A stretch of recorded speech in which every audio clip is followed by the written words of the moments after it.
Assalamualaikum warahmatullahi wabarakatuh. Perkenalkan, nama saya Muhammad Agung Margunawan dari kelas A semester 2 NIM 091058042130. Baik, saya akan menjawab pertanyaan rancangan organisasi dan analisis pekerjaan, rekrutmen, seleksi, pengenalan dan penempatan, serta pengertian sumber daya manusia menurut Noto Atmojo.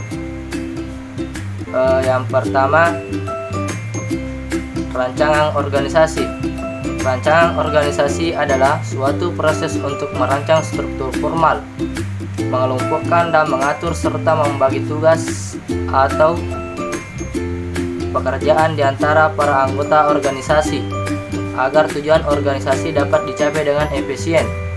Manusia merupakan unsur terpenting dalam pengorganisasian karena manusia terdapat dalam tugas-tugas yang saling berhubungan. Rancangan organisasi merupakan titik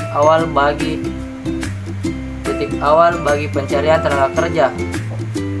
Sebagai bagian dari proses perancangan ini akan disusun unit-unit tanggung jawab khusus, umumnya disebut pekerjaan. Analisis pekerjaan terdiri atas dua kata, analisis dan pekerjaan. Analisis berarti sifat uraian, penguraian atau kupasan, sedangkan pekerjaan adalah barang yang dilakukan, diperbuat, dikerjakan, dan sebagainya, tugas, kewajiban, hasil bekerja, atau perbuatan. Jadi, analisis pekerjaan merupakan proses kajian dan pengumpulan informasi secara sistematis dan menyeluruh mengenai tugas, kewajiban, dan tanggung jawab yang dituntut untuk semua karyawan dalam suatu organisasi, perusahaan, atau sekolah. Selanjutnya, rekrutmen. Rekrutmen merupakan proses awal manajemen sumber daya manusia. Proses rekrutmen dilakukan setelah dilakukan analisis jabatan dan perencanaan sumber daya manusia. Rekrutmen dilakukan untuk memenuhi kebutuhan sumber daya manusia dalam organisasi sesuai dengan analisis jabatan dan perencanaan sumber daya manusia yang telah dilakukan sebelumnya.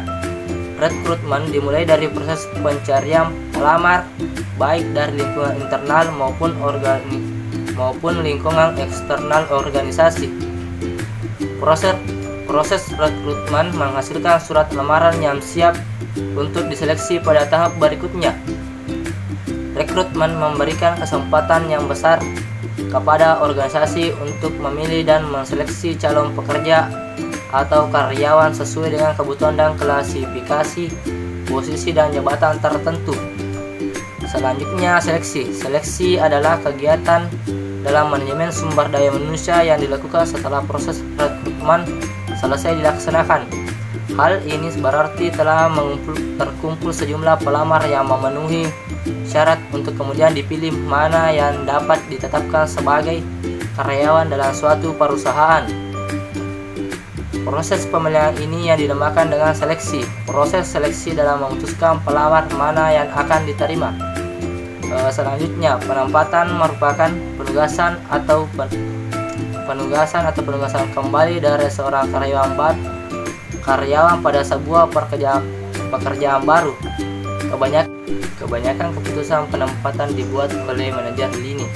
Biasanya penyedia karyawan dalam konsultasi dengan tingkat manajer lini yang lebih tinggi memutuskan penempatan masa depan untuk setiap karyawan.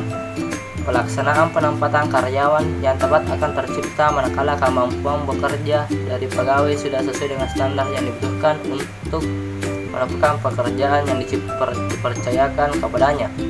Keputusan mengenai penempatan dimaksudkan untuk menempatkan orang yang tepat pada jabatan yang tepat. Pengertian sumber daya manusia menurut Profesor Dr. Sefitjo Noto Atmojo. Pengembangan sumber daya manusia secara mikro adalah suatu proses perencanaan, pendidikan dan pelatihan serta pengelolaan tenaga kerja atau karyawan untuk mencapai hasil yang optimal baik berupa jasa, benda maupun uang. Manusia baik sebagai makhluk hidup maupun sebagai makhluk sosial mempunyai berbagai macam kebutuhan, baik kebutuhan material yang terkait dengan kebutuhan fisik atau fisiologis manusia maupun kebutuhan non material yang terkait dengan kebutuhan non fisik atau psikologis manusia. Baik, itulah jawaban dari pertanyaan-pertanyaan tersebut.